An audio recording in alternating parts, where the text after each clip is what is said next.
Sunday আর Monday এই দুটো দিন থাকে আমার অফিসের উইক অফ, তাই সানডে মানডে এলেই আমার কিছু না কিছু প্রোডাক্টিভ করতে ইচ্ছে করে আর কাজগুলোও সেরে ফেলতে ইচ্ছে করে।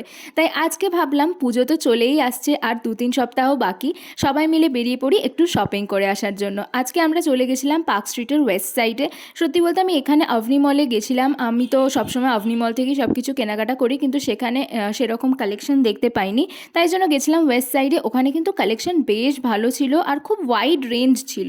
যাই হোক, শপিং করতে করতে এত বেশি খিদে পেয়ে গেছিলো আর কোনো দিকে না তাকিয়ে ঢুকে পড়েছিলাম টুংফংয়ে লাঞ্চ করতে। লাঞ্চ একদম সিম্পল করেছিলাম, মিক্সড ফ্রাইড রাইস আর তার সাথে নিয়েছিলাম সাংঘাই চিকেন। এই চিকেনটা আমি আগে কোনোদিন ট্রাই করিনি, এই ফার্স্ট টাইম নিলাম, তবে বেশ ভালোই লেগেছে সবটা। এরপরে চলে গেলাম হাঁটতে হাঁটতে শ্রীলেদার্স আর নিউ মার্কেট, এই দুটো কভার করব ঠিক করেছিলাম। তো শ্রীলেদার্সে গিয়ে দেখলাম এত ভিড়, একদম দেখেই মনে হচ্ছিল পুজো তো এসেই গেছে। আমাদের শপিং কতটা এগুলো অবশ্যই জানিও। আজকে ভিডিওটা ভালো লাগলে লাইক আর সাবস্ক্রাইব করে দিও।